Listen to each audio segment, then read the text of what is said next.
The carriage rattled over frozen ruts as it climbed higher into the Scottish Highlands, and Lady Eleanor Ashworth pressed her gloved hand against the frosted window, watching England disappear behind her. 2 years of mourning, 2 years of whispered sympathies and pitying glances, 2 years of being called the widow who almost became a duchess. She was done with it. "My lady, are you certain about this journey?" Her lady's maid Ruth clutched the velvet seat as the carriage lurched over another stone.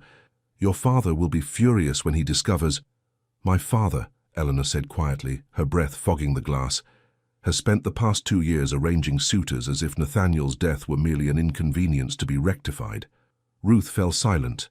They both knew it was true. Henry Ashworth, Marquis of Halewood, had never been a sentimental man. When his daughter's husband, Lord Nathaniel Greystone, Marquis of Greystone and heir to the Duke of Ravenshire, had succumbed to pneumonia in the damp winter of 1838, the Marquis had mourned for precisely 3 weeks. Then he had begun making inquiries. A young widow of good family and impeccable breeding, no children but still of childbearing age. A tragedy certainly, but also an opportunity. Eleanor had endured the parade of eligible gentlemen with the same brittle composure she had worn through her marriage. Polite smiles, appropriate conversation, and a heart locked away where no one could touch it. Not that Nathaniel had ever tried. Their marriage had been everything a society match should be, respectful, dignified, utterly devoid of passion. He had been kind in his distant way, and she had been dutiful in hers. When he died, she had wept not for the man she had lost, but for the life she had never truly lived. Now, as the carriage climbed into the mist-shrouded mountains, Eleanor felt something she hadn't felt in years. Hope. The landscape transformed around them. Rolling English countryside gave way to wild, windswept moors. Ancient forests clung to steep hillsides, their bare branches reaching toward the grey December sky like the fingers of sleeping giants. Lochs appeared between the peaks, their surfaces dark and still as polished obsidian. "It's beautiful," Eleanor whispered. Ruth pulled her shawl tighter. "It's cold." But Eleanor barely felt the chill. She had spent 2 years suffocating in the overheated drawing rooms of Mayfair, drowning in the cloying scent of hothouse flowers and the weight of other people's expectations. The sharp Highland wind that seeped through the carriage seams felt like salvation. They had been travelling for 4 days, 4 days since Eleanor had left a note on her father's desk and slipped away before dawn. 4 days since she had turned her back on Berkeley Square and pointed herself north toward the one place her father's influence couldn't reach, the Scottish Highlands, specifically the estate of an old friend of her late mother, Lady Margaret Sinclair, who had married a Scottish laird and settled in the remote village of Glenbrae. Eleanor had been 11 the last time she'd seen Lady Margaret, but she remembered a warm laugh and kind eyes, and a woman who had spoken of the Highlands as if they were a kind of magic. "In Scotland, my dear Eleanor," Lady Margaret had told her once, "a woman can breathe." Eleanor desperately needed to breathe. The sun was setting when they finally reached the village, a collection of stone cottages clustered in a valley between towering peaks. Smoke rose from chimneys, and sheep dotted the hillsides like patches of snow. It was small, isolated, and utterly unlike anything Eleanor had ever known. "Glenbrae," the driver called down. "Lady Sinclair's house is just ahead, my lady." The cottage, though cottage seemed too humble a word for the gracious stone manor, sat on a rise overlooking the valley. Warm light glowed in the windows, and as the carriage rolled to a stop, the door flew open. "Eleanor, my dear child." Lady Margaret Sinclair was older now, her dark hair threaded with silver, but her embrace was as warm as Eleanor remembered. "Lady Margaret," Eleanor said, her voice catching unexpectedly, "thank you for taking me in." "Nonsense." Margaret pulled back, studying her with sharp, kind eyes. "Your mother was my dearest friend. Her daughter is always welcome in my home." She glanced at the carriage, then back at Eleanor. "Though I suspect your father doesn't know you're here." "He will soon enough." Margaret's expression turned knowing. "Then we'll deal with that when the time comes. For now you're frozen half to death. Come inside. Ruth, see that the luggage is brought in. Cook has kept supper warm." The interior of the house was everything the London townhouse was not. Cosy, lived in, filled with mismatched furniture and the scent of peat fires and baking bread. Eleanor felt her shoulders relax for the first time in months. Over supper, hearty stew and fresh bread that bore no resemblance to the delicate courses served in Mayfair, Margaret asked no prying questions. She spoke instead of the village, of the rhythm of Highland life, of the long winter nights and the wild beauty of the landscape. "You'll need warmer clothes," she said, eyeing Eleanor's fashionable but impractical travelling dress. "London gowns won't do here. I'll have the dressmaker come tomorrow. I don't want to be any trouble." Eleanor." Margaret's voice was gentle but firm. "You came here to escape something. The least I can do is make sure you're warm while you do it." That night, lying in a bed piled high with quilts, Eleanor stared up at the ceiling and listened to the wind howling around the eaves. It was a lonely sound, wild and mournful, but somehow it didn't frighten her. In London, she had been surrounded by people and had never felt more alone. Here, in this remote corner of Scotland, she was finally, blessedly, by herself. Or so she thought. The next morning dawned cold and bright, the sun turning the frost-covered landscape to diamonds. Eleanor woke early, dressed in the warmest gown she had brought, and ventured outside before breakfast. The village was just beginning to stir. Smoke rose from chimneys, and somewhere in the distance she could hear the bleating of sheep. The air was so cold it hurt to breathe, but it was clean and sharp and alive. She walked along the narrow road that wound through the village, nodding to the few people she passed. They stared at her, not rudely but with open curiosity. A stranger, and an English one at that, was clearly an event in Glenbrae. At the edge of the village the road forked. One path led down into the valley. The other climbed steeply up the hillside, disappearing into the shadow of the mountains. Eleanor hesitated, then turned upward. The path was rough, little more than a sheep track, but she was determined. The higher she climbed, the more the village fell away below her, and the more the landscape opened up. Endless peaks and valleys, forests and lochs, stretching to the horizon. She stopped to catch her breath, her cheeks stinging from the cold, and that was when she saw it. A castle. It rose from the hillside like something out of a legend. Dark stone walls, towers that clawed at the sky, surrounded by ancient pines that seemed to guard it like sentinels. Even from a distance, it looked formidable, forbidding. "The Castle Glenbrae," a voice said behind her. Eleanor spun around. A man stood on the path below her, tall, broad-shouldered, dressed in a heavy wool coat and riding boots. His hair was black and slightly too long, curling at his collar. His face was all hard angles and sharp edges except for his eyes. His eyes were the color of a winter storm, grey-green, piercing and entirely focused on her. Eleanor's heart stuttered in her chest. "I'm sorry," she said, trying to regain her composure. "I didn't mean to trespass." "You're on the public path," the man said. His voice was low and rough, with the faintest trace of a Scottish burr. No trespassing involved. He moved closer, and Eleanor found herself taking an involuntary step back. Not from fear, though there was something undeniably dangerous about him, but from the sheer intensity of his presence. "You're the English lady staying with Margaret Sinclair," he said. It wasn't a question. "I am. Lady Eleanor Ashworth." His gaze swept over her, assessing. "You're a long way from London, Lady Eleanor." "That," she said, lifting her chin, "was rather the point." For a moment, something that might have been amusement flickered in those storm-colored eyes. Then his expression shuttered again. "Be careful on these paths," he said. "The weather changes quickly in the Highlands. You wouldn't want to be caught in a storm." He moved past her, his stride long and sure, and Eleanor watched him go, her pulse still racing. "Wait," she called after him. "What's your name?" He paused, glancing back over his shoulder. "Callum MacTavish," he said. "Duke of Glenbrae." And then he was gone, disappearing into the forest like a shadow, leaving Eleanor standing alone on the mountainside with her heart pounding and the cold wind stinging her cheeks. A duke, not just any duke. The Duke of Glenbrae, the man Margaret had mentioned in passing last night, the lord of these wild lands, the last of a proud Highland line, and the most dangerous-looking man Eleanor had ever seen. She walked back to the village in a daze, her mind full of storm-colored eyes and that low, rough voice. Be careful. But Eleanor had spent her entire life being careful, being proper, being exactly what everyone expected her to be. And where had it gotten her? When she returned to Margaret's house, she found her hostess in the parlour reading by the fire.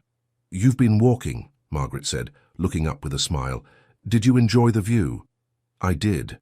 Eleanor hesitated, then added, "I met someone on the path. He said his name was Callum MacTavish." Margaret's expression didn't change, but something flickered in her eyes. "Did he now?" "He said he was the Duke of Glenbray." "He is." Margaret set down her book.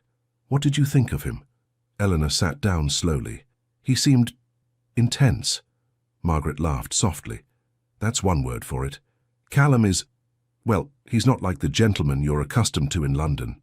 He was raised in these mountains. His family has ruled this land for generations, long before there were dukes and duchesses. He's more Highland chieftain than English peer. He doesn't come to London. Rarely. And when he does, he causes quite a stir. The ladies find him fascinating, of course, all that dark brooding and barely civilized charm. But he makes the gentlemen nervous. He doesn't play by their rules." Eleanor found herself leaning forward. "What rules?" "Any of them." Margaret's smile turned wry. "He speaks his mind. He has no patience for social niceties, and he absolutely refuses to be managed by anyone, including his peers in Parliament. The last time he attended a ball in London, he scandalized half of Mayfair by telling Lord Pemberton that his opinion on Highland affairs was as useful as a parasol in a hurricane." Despite herself, Eleanor laughed. "I can see why that would cause a stir." "The man has no filter," Margaret said fondly. "But there's not a dishonest bone in his body. What you see is what you get with Callum MacTavish. No games, no pretense." She paused, studying Eleanor. "Which is why most of London society doesn't know what to make of him." Eleanor looked out the window toward the castle on the hill. "He told me to be careful, that the weather changes quickly here. He was right about that. Highland storms can be deadly if you're not prepared." Margaret's expression softened. "But I suspect he wasn't just talking about the weather." "What do you mean?" "Callum MacTavish is not a man to be trifled with, Eleanor. He's loyal to his people, fierce in his protections, and he has a darkness in him that most people never see. His father died when he was young. His mother followed a few years later. He's been alone in that castle for more than a decade, with nothing but the ghosts of his ancestors and the weight of his responsibilities." Eleanor felt a strange tightening in her chest. "He sounds lonely." "He is," Margaret said quietly. "Though he'd never admit it. He's convinced himself that solitude is strength, that keeping everyone at a distance is the same as being strong." She met Eleanor's eyes. "I suspect you understand something about that." Eleanor looked away, her throat tight. She did understand. She understood it all too well. That night, she lay awake for a long time, listening to the wind and thinking about a man with storm-colored eyes who lived alone in a castle of stone. A man who had told her to be careful. A man who, she suspected, was far more dangerous than any Highland storm. 3 days passed before Eleanor saw Callum MacTavish again. She spent the time settling into the rhythm of village life, helping Margaret with correspondence, walking the hills despite the cold, and slowly building a wardrobe of practical wool gowns that scandalized Ruth but kept Eleanor blissfully warm. She also spent far too much time staring up at the castle on the hill. It was impossible not to. Castle Glenbray dominated the landscape, dark and brooding against the winter sky. At night, she could sometimes see lights in the windows, flickering candles or firelight that made the ancient fortress seem almost alive. She wondered what he did up there, alone in that vast stone pile. She wondered why she cared. "You're thinking about him again," Margaret said one afternoon, catching Eleanor staring out the window. Eleanor felt her cheeks heat. "I don't know what you mean." "Of course you don't." Margaret's smile was insufferably knowing. "It has nothing to do with the fact that you've been watching that castle like it holds the secrets of the universe. I was merely admiring the architecture." Eleanor turned away from the window with as much dignity as she could muster. "Has he no family at all? No one in that castle but servants?" Margaret's expression sobered. "His mother died when he was 17. Consumption. His father had died 5 years before that, thrown from a horse during a hunt. Callum inherited the title at 12 years old, but he didn't truly take control until his mother was gone. Since then," she shrugged, "he keeps to himself. He manages his estates, looks after his tenants, and guards his solitude like a dragon guards gold. That's no way to live. Perhaps not, but it's the way he's chosen." That evening, Eleanor made a decision. She would accept Margaret's invitation to attend the village Christmas gathering the following night. It would be held in the local kirk, a small stone church at the edge of the village, and apparently everyone in Glenbrae would be there. Even the Duke? Eleanor asked, trying to sound casual. Margaret's eyes gleamed. Even the Duke. He may be a recluse, but he takes his responsibilities to his people seriously. He'll come, make an appearance, and likely leave early. But yes, he'll be there. Eleanor told herself she was simply curious. She told herself it had nothing to do with the fact that she couldn't stop thinking about storm-colored eyes and a voice that seemed to reach right through her carefully constructed defenses. She told herself a lot of things that night. None of them were true. The kirk was ablaze with candles when they arrived the next evening, and the sound of voices and laughter spilled out into the cold December night.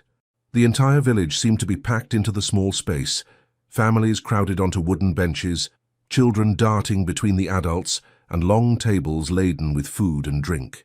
Eleanor felt suddenly, acutely out of place. In London, she had always known exactly where she belonged, what to say, how to behave. Here, in this warm, chaotic gathering of people who had known each other their entire lives, she was an outsider. But Margaret took her arm firmly and steered her inside. "Come. I'll introduce you to everyone." The next hour passed in a blur of names and faces, weathered farmers, plump matrons, shy children, and sharp-eyed elders who studied Eleanor with open curiosity. They were kind, all of them, but there was a wariness too. She was English, after all, a stranger. And strangers were not common in Glenbrae. She was beginning to think that Callum MacTavish had decided not to come when the room suddenly fell quiet. Eleanor turned toward the door and felt her breath catch. He stood in the entrance, tall and dark and utterly commanding. He wore no formal evening clothes, just a white shirt, a dark waistcoat, and a heavy wool coat that emphasized the breadth of his shoulders. His black hair was slightly windblown, and his eyes swept the room with the kind of assessing gaze that made every person straighten a little under his scrutiny. He was, Eleanor thought distantly, the most magnificent man she had ever seen. And then his gaze found hers, and the world seemed to narrow to just the two of them. For a heartbeat, neither of them moved. Then Callum inclined his head, just slightly, just enough to acknowledge her, and moved into the room. Immediately people surrounded him. Men clasped his hand or clapped him on the shoulder. Women smiled and murmured greetings. Children stared with wide eyes. He spoke to each of them, his expression softening in a way that transformed his harsh features into something almost gentle. He cared about these people, Eleanor realized. Truly cared. "He's a good lord," Margaret murmured beside her. "Whatever else he may be, he takes care of his own." Eleanor watched as Callum crouched down to speak to a small boy who had been tugging on his coat. The child said something that made Callum's mouth curve in a rare smile, and Eleanor felt something inside her chest shift and resettle. Dangerous, she reminded herself. This man was dangerous. Not in the way a footpad or a rakehell was dangerous, but dangerous in the way that mattered most, to her heart, her carefully constructed defenses, her determination to never, ever let anyone close enough to hurt her again. "Lady Eleanor." She jumped slightly and found Callum standing in front of her. Up close he was even more overwhelming, taller than she'd realized, with a presence that seemed to fill all the air around him. "Your Grace," she managed. His eyes were the exact color of the loch she'd seen that morning, grey-green and deep and utterly unfathomable. "Margaret tells me you've been walking the hills." "I have. They're beautiful." "They're dangerous," he corrected, "especially for someone unfamiliar with the terrain." Eleanor felt a flicker of irritation. "I'm perfectly capable of taking care of myself." "Are you?" There was no mockery in his tone, only genuine curiosity. "London is a long way from here, my lady. The rules are different in the Highlands." "Then perhaps," Eleanor said, meeting his gaze steadily, "you could teach me the rules." Something flickered in his eyes, surprise perhaps, or interest. "Why would you want to learn them?" "Because I'm tired of living by rules I never chose for myself." For a long moment he simply looked at her. Then slowly he nodded. "Tomorrow," he said. "If you want to see the Highlands, I'll show you." "Tomorrow," Eleanor agreed, her heart racing. He held her gaze for another heartbeat, then turned and moved away, drawn into conversation with an older man who wanted to discuss something about sheep and grazing rights. Margaret appeared at Eleanor's elbow. Well, well, that was interesting. What was? He never offers to show anyone the Highlands. He's far too protective of his privacy. Eleanor watched Callum across the room, the way he moved, the way people naturally deferred to him. Perhaps he's simply being courteous to a guest. Perhaps, Margaret said, in a tone that suggested she didn't believe that for a moment. Or perhaps you're the first person he's met in a very long time who looks at him like he's a man instead of a legend. Eleanor had no answer to that. She spent the rest of the evening trying not to watch Callum MacTavish and failing miserably. He stayed for an hour, then slipped away as quietly as he'd arrived, disappearing into the night like smoke. That night, lying in her warm bed, Eleanor stared at the ceiling and wondered what she'd just agreed to. A ride through the Highlands with a man who made her heart race and her carefully constructed walls tremble. A man who seemed to see right through every defense she'd ever built. A man who was, she was beginning to suspect, exactly what she'd been searching for without even knowing it. Tomorrow, she thought. Tomorrow everything would change. She just didn't know how much. He arrived at Margaret's house just after dawn, riding a massive black horse that looked like it had stepped out of an ancient tale. Eleanor was waiting, dressed in her warmest riding habit, a dark green wool ensemble that Ruth had helped her modify for Highland weather. Callum dismounted in a single fluid motion and studied her. "You ride?" "Since I was 6, Eleanor said, lifting her chin. "I may be from London, Your Grace, but I'm not helpless." His mouth twitched. "I never said you were." He gestured to a second horse, a grey mare with kind eyes. "This is Misty. She knows these hills better than most people. She'll keep you safe." Eleanor approached the mare, letting her sniff her hand before stroking her velvet nose. "Hello, beautiful." When she turned back, she found Callum watching her with an expression she couldn't quite read. "What?" she asked. "Nothing." He moved to help her mount, his hands strong and sure as he lifted her into the saddle. For just a moment, she was acutely aware of how close he was, of the warmth radiating from him despite the cold morning air. Then he stepped back and swung onto his own horse. "Stay close. The paths are treacherous this time of year." They rode out of the village as the sun was just beginning to paint the eastern sky with gold and pink.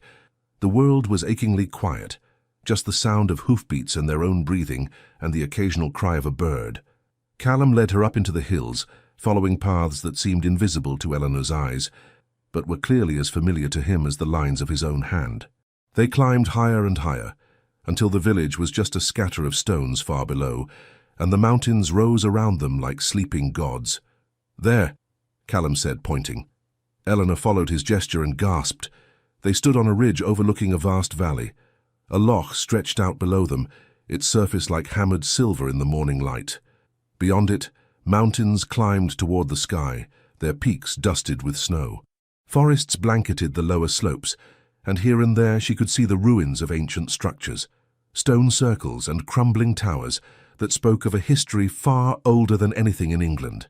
"It's incredible," she breathed. "It's home," Callum said simply. They dismounted and Callum led her to a flat rock where they could sit and look out over the landscape.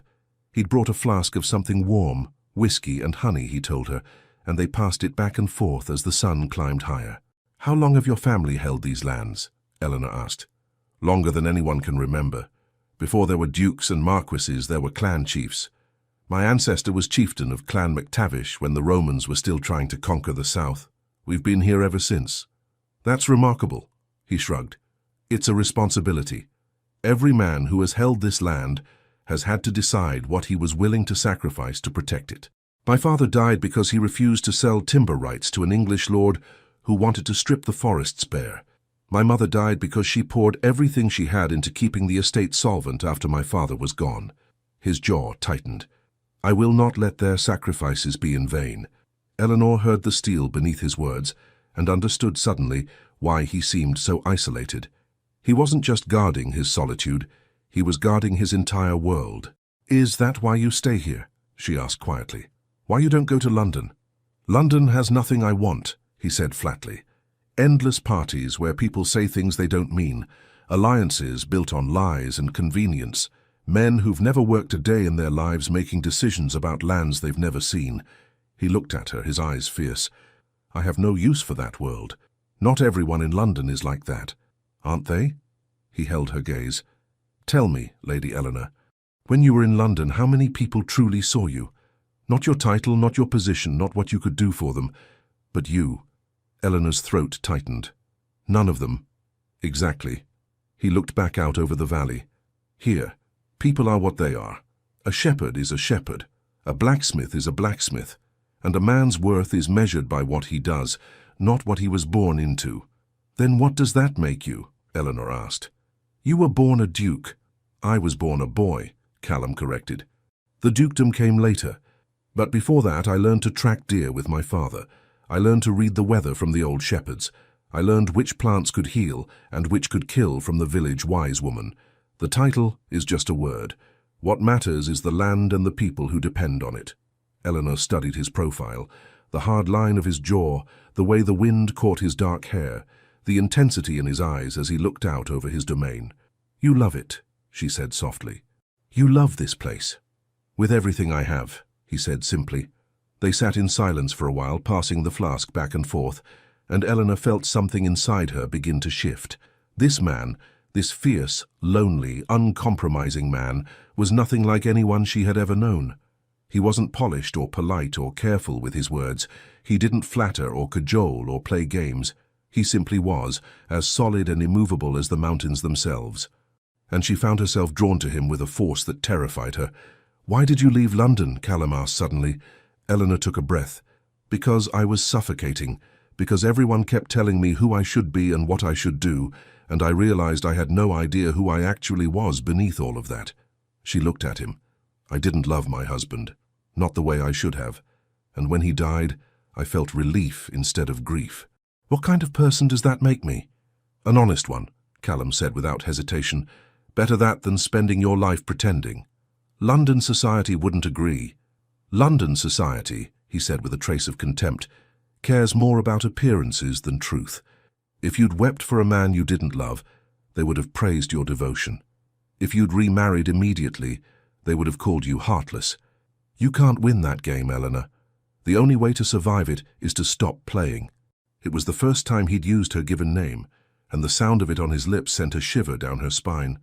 Is that what you did? She asked. Stopped playing? I never started. He looked at her, his eyes intense. I've always known who I am and where I belong. Not everyone has that certainty, but you... He reached out slowly, as if giving her time to pull away, and tucked a strand of hair behind her ear. His fingers were rough and warm against her skin. You're still looking for it, aren't you? That place where you belong. Eleanor couldn't breathe. His hand lingered near her cheek, and she found herself leaning into the warmth of his touch without conscious thought. Yes, she whispered. Then look, he said quietly. Really look. The answer might be closer than you think. For a moment, one perfect, crystalline moment, they simply existed in that space together. His hand against her face, her eyes locked with his. The vast highland wilderness spread out before them like a promise. Then Callum pulled back, standing abruptly. We should return. The weather's turning. Eleanor blinked, the spell broken. She looked up and saw that he was right. Clouds were building on the horizon, dark and ominous. They rode back to the village in silence, but it wasn't an awkward quiet. It was the silence of two people who had said too much and not enough all at once. When they reached Margaret's house, Callum helped Eleanor dismount. For just a moment his hands lingered at her waist, and she felt the warmth of him even through layers of wool. Thank you, she said softly, for showing me your home. Thank you, he replied just as quietly, for seeing it. He mounted his horse and rode away without another word, disappearing up the path toward his castle. Eleanor stood in the cold wind watching him go, and knew with absolute certainty that she was in terrible, terrible danger. Not from him, from herself, from the way her heart had leaped when he touched her, from the way she had wanted to close the distance between them and discover what his lips tasted like, from the realization that in just a few short days, this hard, fierce man had made her feel more alive than 2 years of marriage ever had. Well, Margaret said from the doorway, wrapped in a shawl. That looked intense. Eleanor turned to her, and Margaret's expression softened at whatever she saw in Eleanor's face. Oh, my dear, she said gently, you've gone and fallen for him, haven't you? That would be remarkably foolish of me, Eleanor said. Yes, Margaret agreed, it would be. But they both knew it was already too late. The letter arrived 3 days later. Eleanor was in Margaret's parlour, attempting to focus on a book and failing miserably, when Ruth brought in the post. One envelope bore her father's seal, the distinctive crest of the Marquis of Halewood pressed into dark blue wax. Her hands trembled slightly as she broke it open. Eleanor, your behaviour is beyond comprehension. To leave London without proper escort, without informing me of your destination, and to take refuge in that God-forsaken wilderness is an insult to your late husband's memory and a disgrace to our family name. I have made arrangements for your immediate return. Lord Pemberton has expressed continued interest in a courtship, and I will not have you jeopardize this opportunity with your irrational flight to Scotland. You will return to London within the fortnight. A carriage will be sent to collect you from that village. Glenbrae, I believe it's called. I expect no further argument on this matter. Your father, Henry Ashworth, Marquess of Halewood. Eleanor read the letter twice, each time feeling her chest tighten with a mixture of anger and something that felt terrifyingly like panic. Lord Pemberton, a widower of 53, with a reputation for propriety and a personality as dry as old parchment. Her father had been pushing the match since Nathaniel's death, convinced that a swift remarriage would erase the unfortunate interruption of her widowhood. The thought of returning to London, of submitting once again to her father's dictates and society's expectations, made her feel physically ill. Bad news? Margaret asked gently from across the room. Eleanor handed her the letter without a word. Margaret read it, her expression growing progressively more grim. When she finished, she set it down with care. What do you want to do? I don't know. Eleanor stood, pacing to the window. Outside, snow had begun to fall, soft, fat flakes that blurred the landscape into watercolour. I cannot marry Lord Pemberton. I won't. But my father, she pressed her hand against the cold glass. He controls everything. My inheritance from Nathaniel, what little independence I have. If I defy him openly, he could make my life unbearable. You're not a child, Eleanor. You're a widow with rights of your own. Legal rights, perhaps, but social rights, financial rights, those belong to my father until I remarry or reach 30. Eleanor turned back to Margaret.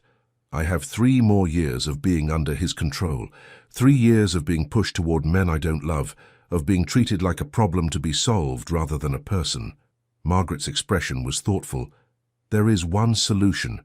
If you were to marry again, to someone of your own choosing, your father's control would end. I have no intention of marrying anyone, Eleanor said sharply.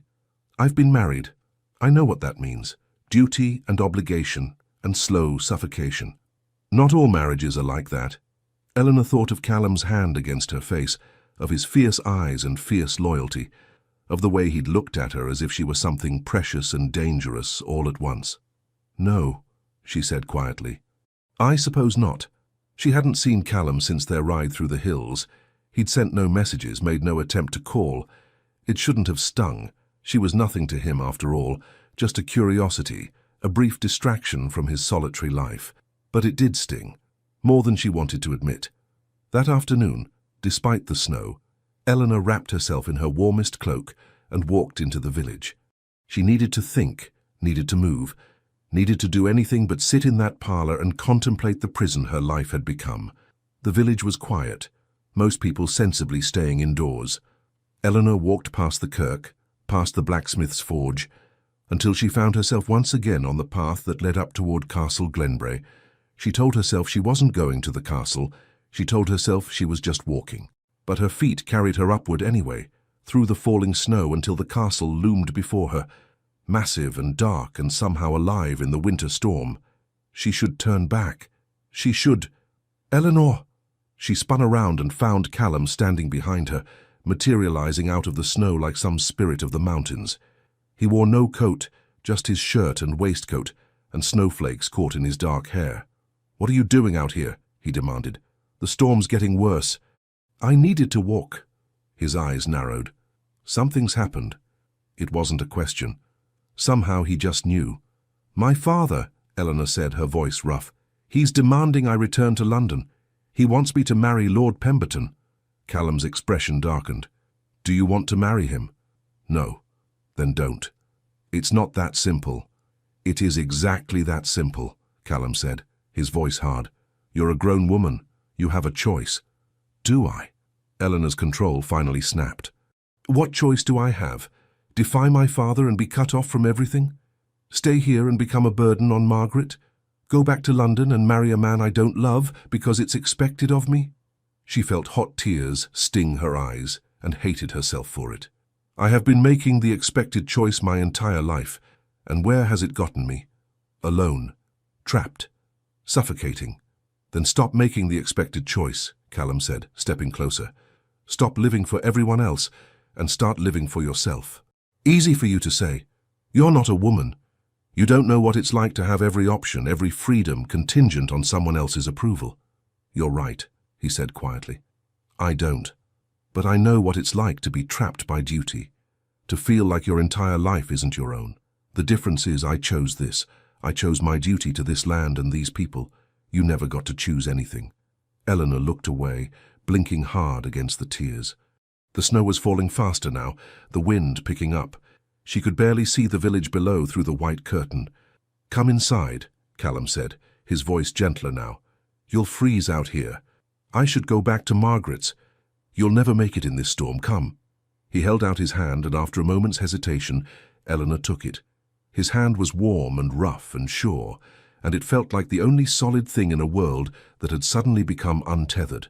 He led her through the massive doors of Castle Glenbrae, and Eleanor stepped into another world. The interior was nothing like the austere fortress she had imagined.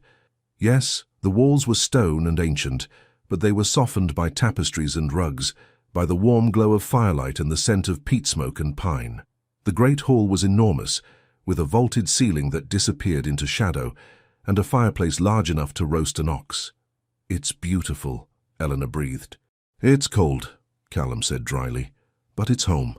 He guided her to a chair near the fire and disappeared for a moment, returning with a thick blanket that he draped around her shoulders. I'll have tea brought. You don't have to... I know. He crouched before her, his eyes searching her face. But I want to.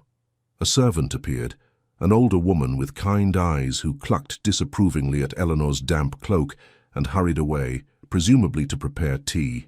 Callum settled into the chair across from Eleanor, the fire crackling between them. Tell me about him, he said. This Lord Pemberton your father wants you to marry. Eleanor pulled the blanket tighter. He's respectable, wealthy, appropriate, everything a match should be. That's not what I asked. Eleanor met his eyes. He's boring.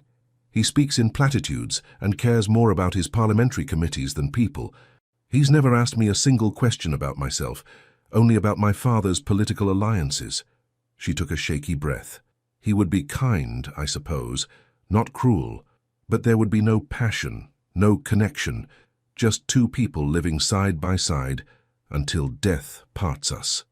Then why would your father push for it? Because it's advantageous.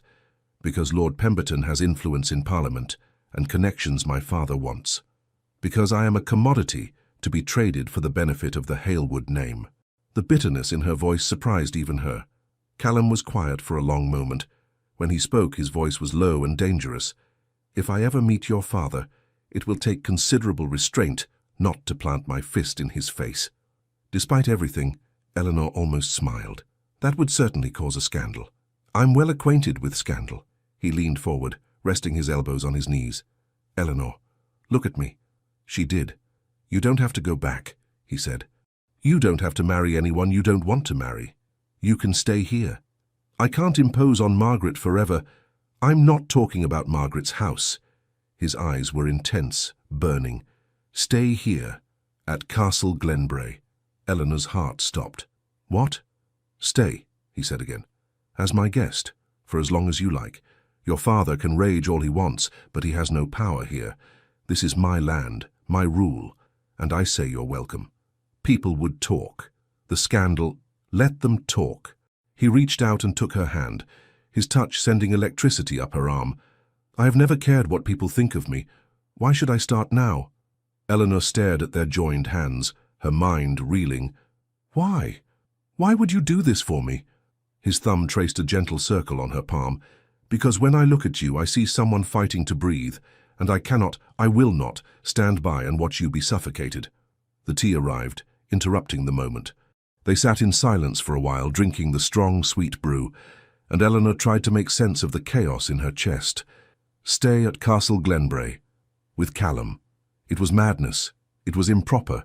It was social suicide. It was also the first thing that had felt right in years. Outside, the storm howled. The snow had become a blizzard, and even through the thick stone walls, Eleanor could hear the wind screaming. "You'll have to stay the night," Callum said, following her gaze. "It's too dangerous to return to the village in this." Eleanor knew she should protest, should insist she'd be fine, but she was tired of doing what she should. "All right," she said quietly. Something flickered in Callum's eyes. Relief, perhaps, or satisfaction. He stood. "I'll have a room prepared for you. There are guest chambers in the east wing." "Thank you." He paused at the door, looking back at her. "Eleanor, you deserve better than a life you didn't choose. You deserve better than a man who sees you as a convenience. You deserve—" He stopped, something raw and uncertain crossing his face. "You deserve everything." And then he was gone, leaving Eleanor alone with the fire and the storm and the wild hope blooming dangerously in her chest. The room Callum's housekeeper showed her to was magnificent. A large bedchamber with mullioned windows overlooking the valley, a four-poster bed piled high with furs and quilts, and another fireplace already blazing cheerfully. "The Duke said to provide anything you need, my lady," the housekeeper, Mrs. Fraser, said with a warm smile. "I've laid out a clean nightdress and robe. Supper will be served in an hour in the small dining room. I don't want to be any trouble." "No trouble at all, my lady." Mrs. Fraser's eyes twinkled. "It's nice to have a guest in the castle. The Duke is far too solitary for his own good." After Mrs. Fraser left, Eleanor moved to the window. The storm had intensified. The world outside was nothing but swirling white. She couldn't even see the village anymore. She was trapped here, she realized, at least until the storm passed. Trapped in a castle with a man who made her heart race and her carefully constructed defenses crumble. A man who had just offered her sanctuary without asking for anything in return. A man who looked at her like she was something worth protecting. Eleanor pressed her hand against the cold glass and admitted the truth she'd been avoiding for days. She was falling for Callum McTavish. No, that wasn't quite right. She had already fallen. Supper was served in a small dining room that was much cozier than the Great Hall. A round table set for two, candles flickering in silver holders, and a meal that was simple but delicious. Roasted venison, root vegetables, fresh bread, and a wine that tasted of berries and smoke. Callum had changed into a clean shirt and a dark coat that emphasized his broad shoulders. His hair was damp, as if he'd recently washed, and Eleanor found herself staring at the way it curled slightly at his collar. "Mrs. Fraser is an excellent cook," Eleanor said, trying to focus on something other than how attractive he was. "She'd be pleased to hear you say so." Callum refilled her wineglass. "She's been with my family since I was a boy. She mothers me relentlessly." "Someone should," Eleanor said without thinking, then flushed. "I'm sorry, I didn't mean—" "Don't apologize." He smiled, a real smile that transformed his face. "You're probably right. I've been alone up here too long." "Why?" Eleanor asked. "Margaret told me you rarely go to London, but surely you must have friends, peers you could visit." "I have acquaintances," Callum said carefully. "People I'm cordial with. But friends? People I trust?" He shook his head.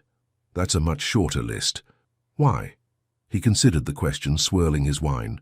"Because most people want something from me.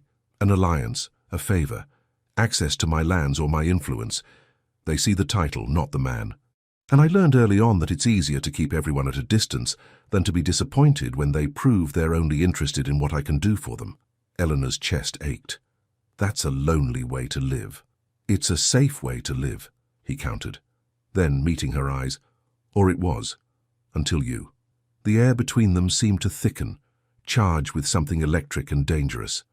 "What makes me different?" Eleanor whispered. "You don't want anything from me." Callum leaned forward slightly. "You're not trying to charm me or manipulate me or gain my favor. You're just yourself, honest, direct, unafraid to tell me when you disagree with me." His mouth curved. "It's refreshing. I argued with you the very first day we met." "I know." His eyes gleamed. "It's one of the things I liked about you immediately." Eleanor's pulse thundered in her ears. "What were the others?" Your courage. The way you looked at these mountains as if they were a gift instead of a wilderness. The way you saw the beauty in this place instead of just the isolation. He paused. The way you see me. How do I see you? Like I'm a man, he said quietly. Not a duke. Not a legend or a curiosity or a problem to be solved. Just a man. Eleanor couldn't breathe, couldn't look away. You are a man, she managed. A good one. Am I? There was something vulnerable in his expression now, something that made her want to reach across the table and take his hand. I've spent so long building these walls, Eleanor, so long telling myself I didn't need anyone, but then you appeared on that path looking lost and determined and absolutely fearless, and something in me just... He stopped, searching for words. Woke up. Callum. I know this is madness, he continued, his voice rough. I know you're here fleeing one unwanted match, and the last thing you need is another complication, but I can't... He broke off, running a hand through his hair in a gesture of frustration.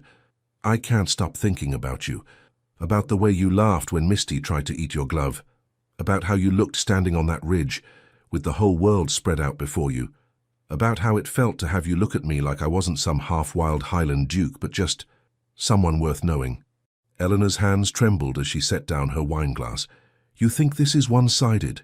He looked up sharply. You think I haven't been lying awake at night thinking about you? Eleanor's voice shook. You think I didn't feel it too, that moment on the ridge? You think I don't know exactly how dangerous this is? She stood, her chair scraping against stone. I came to Scotland to escape, Callum, to find some kind of peace. Instead, I found you. And you're the least peaceful thing I've ever encountered. He was on his feet now, too, moving around the table toward her. Eleanor, I've been married, she said, backing away even as every cell in her body wanted to move closer. I know what it means to be bound to someone. I know what it's like to wake up every day and realize you're trapped in a life you never wanted. I swore I would never do that again. Never let anyone have that kind of power over me.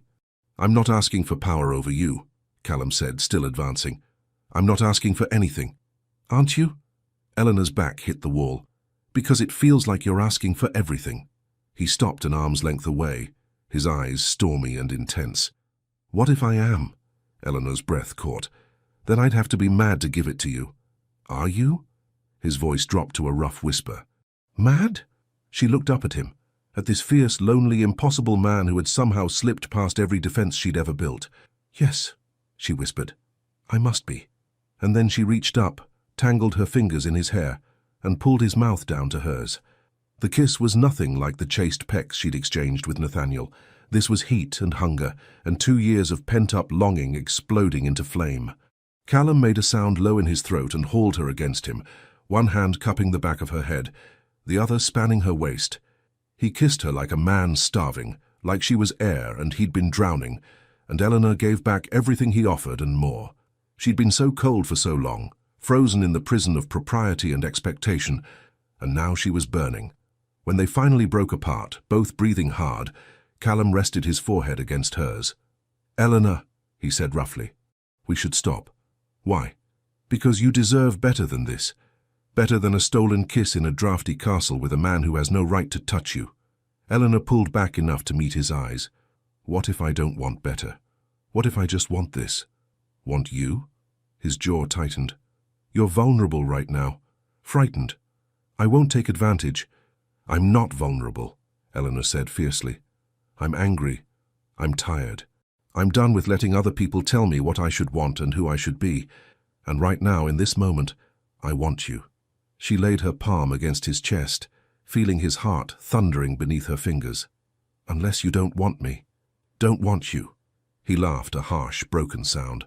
Eleanor, I've wanted you from the moment you told me you were perfectly capable of taking care of yourself. I've wanted you every moment since.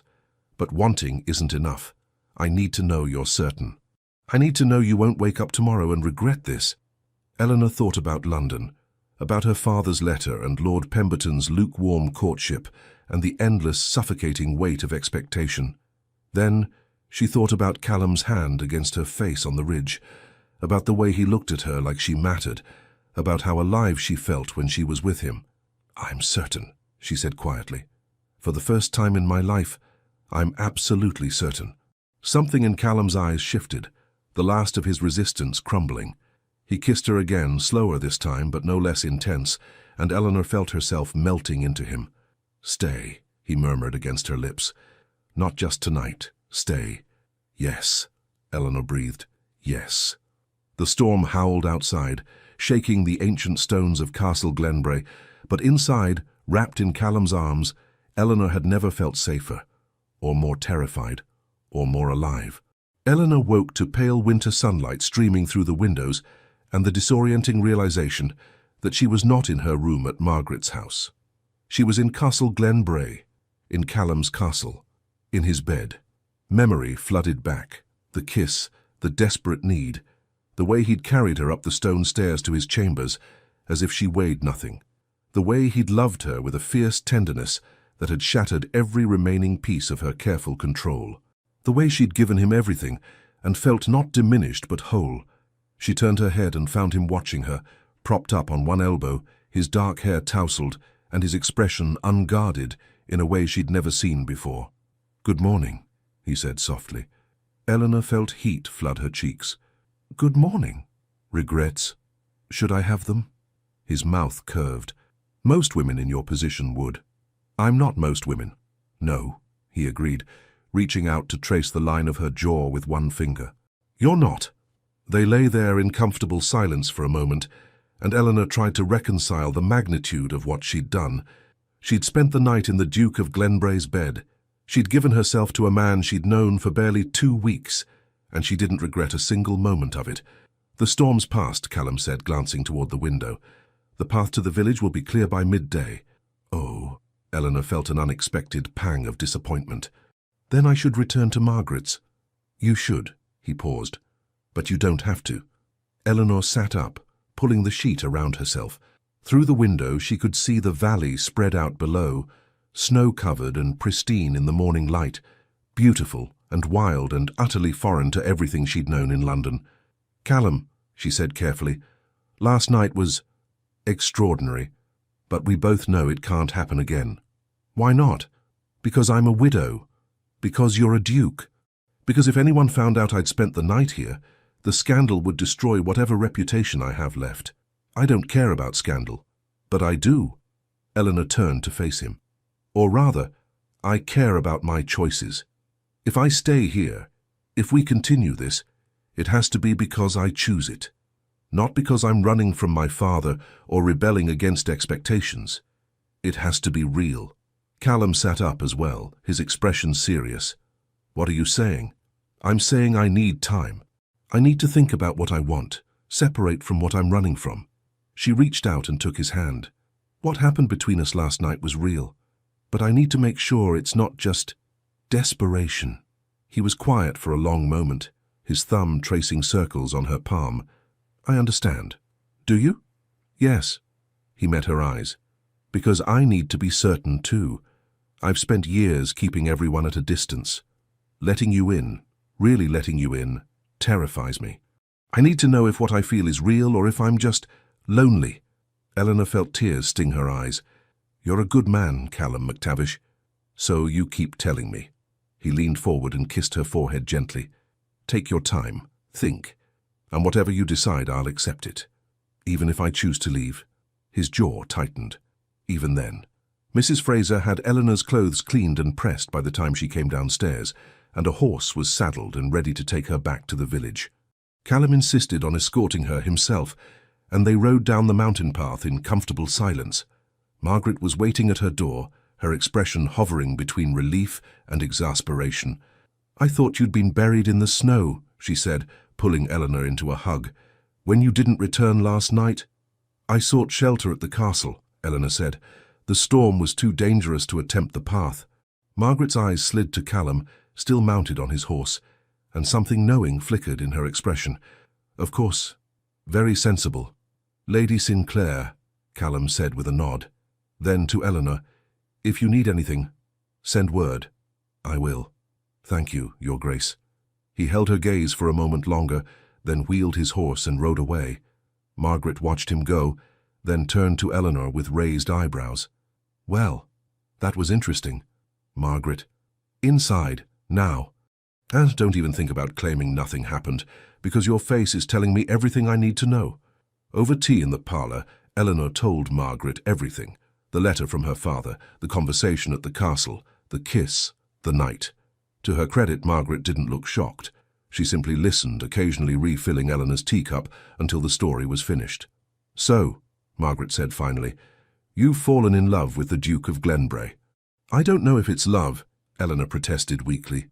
"Eleanor, I've known Callum MacTavish since he was a boy. I've never seen him look at anyone the way he looks at you. And you—" She smiled gently. "You're glowing." Eleanor looked down at her teacup. "It's too fast. Too complicated. Love usually is. But I don't trust it. I married Nathaniel after a perfectly reasonable courtship, and that turned out to be a disaster. How can I trust feelings that developed in a matter of days?" "Because," Margaret said, "you married Nathaniel for all the wrong reasons. Duty, expectation, your father's approval. You didn't choose him. You accepted him. There's a difference." Eleanor felt tears threaten again. "I'm so tired of being afraid." "Then stop being afraid." Margaret reached across and took her hand. "Eleanor, you asked me why I left London and married a Scottish laird 30 years ago. Do you want to know the truth? Please. Because I was suffocating. Because my family had my entire life planned out, and none of it included what I actually wanted. So I ran. I came to Scotland, met a man who saw me for who I was instead of what I represented, and I chose him. It was scandalous. My family disowned me for a year, but it was the best decision I ever made." Her eyes were bright. "Don't let fear steal your chance at happiness, my dear. You've been given a rare gift. A man who sees you, who wants you, and who's brave enough to admit it. The question is, are you brave enough to accept it?" Eleanor thought about Callum's eyes as he'd watched her sleep, about the way he'd held her as if she was something precious, about the life stretching out before her, a choice between safety and risk, between what was expected and what she truly wanted. "I need to go back," she said suddenly. "To London." Margaret blinked. "What?" "I need to face my father, need to end this on my terms instead of running away." Eleanor stood, her decision crystallizing with sudden clarity. "If I'm going to choose Callum, and I think I am, I need to do it freely, not as an escape, but as a genuine choice. Your father will try to stop you. Let him try." Eleanor felt something fierce and bright unfurling in her chest. "I'm done being managed, done being a pawn in his political games. If he cuts me off, so be it. I'll find a way to survive. That's quite a risk." "I know." Eleanor smiled, and it felt like the first real smile she'd managed in years. "But I think I'm finally ready to take it." The letter she wrote to Callum that afternoon was brief. "I'm returning to London to end this properly, to face my father and make my own choice, free of coercion or fear. Wait for me, please. E." His response arrived the next morning, delivered by one of his men. "I'll wait as long as it takes. C." Eleanor left for London 2 days later. The journey south felt endless, each mile stretching out as she rehearsed what she would say to her father, how she would stand firm against his inevitable fury. She arrived at the Halewood townhouse in Berkeley Square just as dusk was falling. The butler's eyes widened at the sight of her, but he ushered her inside without comment. Her father was in his study, as she'd known he would be. Henry Ashworth, Marquess of Halewood, looked up from his correspondence with an expression of cold fury. "So, you've decided to grace us with your presence. Father." Eleanor stepped into the room and closed the door behind her. "We need to speak." "Indeed we do. Your behavior has been unconscionable, Eleanor. To flee to Scotland like a common—" "I'm not going to marry Lord Pemberton," Eleanor said clearly. Her father's face reddened. "You will do as you're told." "No," Eleanor interrupted, her voice steady. "I won't. I'm done being told what to do, Father. Done being treated like a commodity to be traded for political advantage. I'm a widow, I have rights, and I'm exercising them." "Rights?" Her father stood, his chair scraping against the floor. "You have no rights beyond what I allow you. I control your inheritance from Greystone. I control your social standing. Cross me, and you'll have nothing." Eleanor felt her heart pounding, but she kept her voice level. "Then I'll have nothing, but I'll have my freedom." "Freedom?" He spat the word like a curse. "Freedom to what? Become a spinster? Live on charity? You're not thinking clearly, Eleanor. This Scottish air has addled your mind. No, Eleanor said quietly. It's cleared my mind. For the first time in my life, I can see exactly what I want. Her father's eyes narrowed. And what is that? To make my own choices. To live my own life. And, she took a breath, to marry a man I actually love. Love. Her father's lip curled. Love is irrelevant. Marriage is about alliance. About... He stopped, his expression sharpening. Who is he? This man you claim to love? Eleanor lifted her chin. Callum MacTavish, Duke of Glenbray. For a moment her father simply stared at her.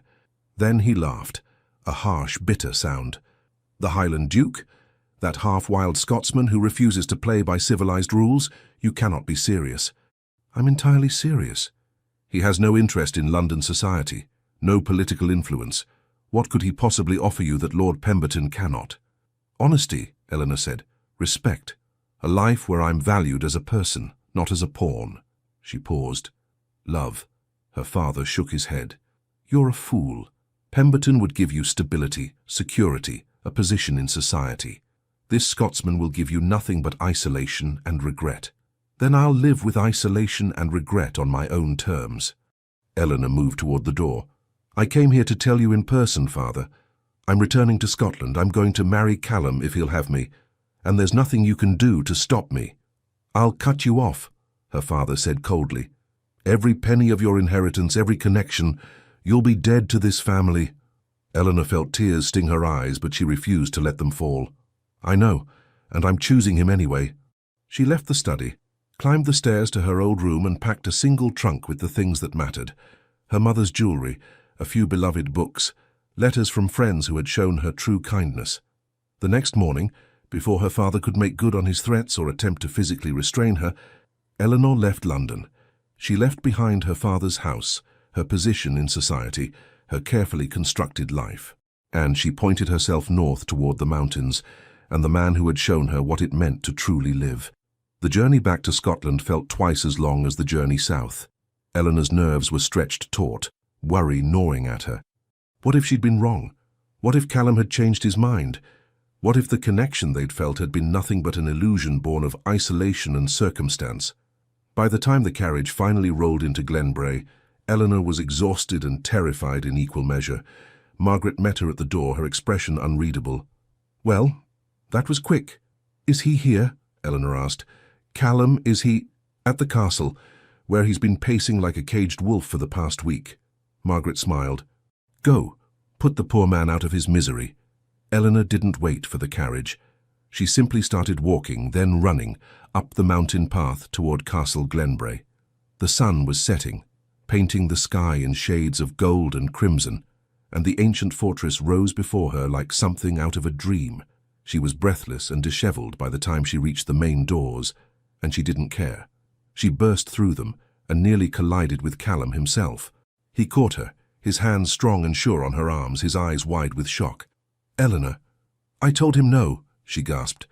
I told my father I wouldn't marry Pemberton. I told him I was choosing you. He cut me off, said I'd have nothing, but I don't care. I don't care about the money or the position or any of it. Callum kissed her. It was fierce and desperate and full of relief, and Eleanor melted into him, her hands fisting in his shirt. When they finally broke apart, he rested his forehead against hers. You chose me. I chose you, Eleanor confirmed, breathless. If you'll have me. I know I come with nothing now. No dowry, no connections, no... You come with everything I want, Callum interrupted. Eleanor Ashworth, you are brave and fierce and stubborn and absolutely magnificent. I don't care about your dowry or your connections. I care about you. I love you, Eleanor whispered. I know it's fast and probably mad, but I love you. His eyes blazed. I love you too. From the moment you looked at me on that path and told me you were perfectly capable of taking care of yourself, I was lost. Then marry me, Eleanor said. Not because it's sensible or advantageous or proper, but because you want to, because we choose each other. Yes, Callum said roughly. Yes, 1,000 times yes.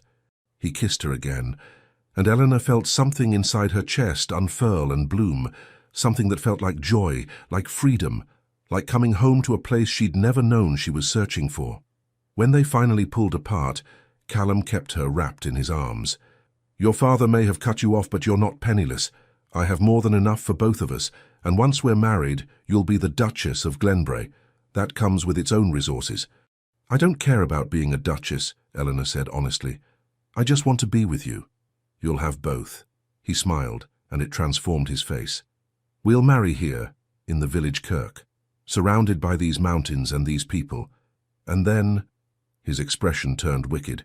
"Then I'm keeping you in this castle for at least a month, possibly longer." Eleanor laughed, feeling lighter than she had in years. "Scandalous. I'm a scandalous man." He swept her up into his arms, making her squeal with surprise. "And you, Lady Eleanor Ashworth, are about to become a scandalous woman." "I can live with that," Eleanor said, wrapping her arms around his neck. And she could. She truly could. 1 year later. The winter sun streamed through the windows of Castle Glenbray's nursery, and Eleanor MacTavish, Duchess of Glenbray, stood by the cradle, watching her son sleep. He was 3 months old, with a cap of dark hair and his father's storm-coloured eyes. They'd named him James after Callum's father, and he was already showing signs of his father's stubborn temperament. "Is he down?" Callum asked, appearing in the doorway. Eleanor turned and smiled. "Finally, he's decided that sleep is for lesser mortals." Callum crossed the room and wrapped his arms around her from behind, resting his chin on her shoulder as they both gazed down at their sleeping son. "He's perfect," Callum murmured. "He's stubborn and contrary and absolutely exhausting," Eleanor corrected. "Just like his father. I take offense to that." But his voice was warm with laughter. They stood there in comfortable silence, and Eleanor thought about the year that had passed, about the small, beautiful wedding in Glenbray's kirk, surrounded by villagers who had welcomed her as one of their own, about the slow, sweet process of learning to live with another person, not as an obligation, but as a choice renewed every single day, about the morning she'd realized she was pregnant, and the way Callum had stared at her in wonder before sweeping her into his arms and spinning her around until they both were dizzy and laughing. "Any regrets?" Callum asked quietly, as if reading her thoughts. Eleanor turned in his arms, reaching up to cup his face. "Not a single one. Not even about your father." Eleanor's expression sobered slightly. The Marquis of Halewood had indeed cut her off, as promised. She'd written him once after James was born, enclosing a miniature portrait of his grandson. He hadn't responded, but she'd made her peace with that. Some bridges were meant to burn. "Not even about him," she said firmly. "I have everything I need right here." Callum kissed her, soft and lingering. "I love you, Eleanor MacTavish." "I love you too, you impossible Highland Duke." From the cradle, James made a small sound, not quite crying, but a warning that he might start. Callum moved to pick him up, and Eleanor watched as her fierce, stubborn, wonderful husband cradled their son with infinite tenderness. This, she thought, this was what love looked like. Not the polite, distant arrangement she'd had with Nathaniel, not the oppressive control her father had called family duty. But this, two people choosing each other every day, building a life together in the wild beauty of the Scottish Highlands, raising their son to know both strength and gentleness. "What are you thinking?" Callum asked, noticing her expression. Eleanor smiled. "That I'm glad I took that walk up the mountain. That I'm glad I met a duke who told me to be careful." "And did you?" Callum asked, his eyes gleaming. "Did you take my advice and be careful?" "Not even a little bit," Eleanor said. "And thank heaven for that." James yawned, his tiny fist waving in the air, and both his parents laughed. Outside, the first snow of winter began to fall, blanketing the highlands in white. But inside Castle Glenbray, wrapped in the warmth of love and family and home, Eleanor had never felt safer, or freer, or more completely, utterly alive. She had fled London seeking peace, and found instead passion, purpose, and a love that defied every convention. And she would choose it, choose him, every single day for the rest of her life. The end. Dear listener, you know what strikes me most about Eleanor's story? It's not the castle, the duke, or even the love itself. It's the quiet rebellion of a woman who finally said, "Enough." And if you're here listening to this story at this hour, after the kind of day you've had, after the years you've already lived, I see you. You didn't arrive at this moment by accident. You've survived things that would have broken others. You've buried people you loved. You've weathered losses that no one else fully understands. You've smiled through pain, held families together with sheer will, and kept going when giving up seemed like the easier choice. You are not fragile, you are forged steel. Eleanor had to travel to the edge of Scotland to remember she was allowed to feel alive. But you? You already know something she was just learning.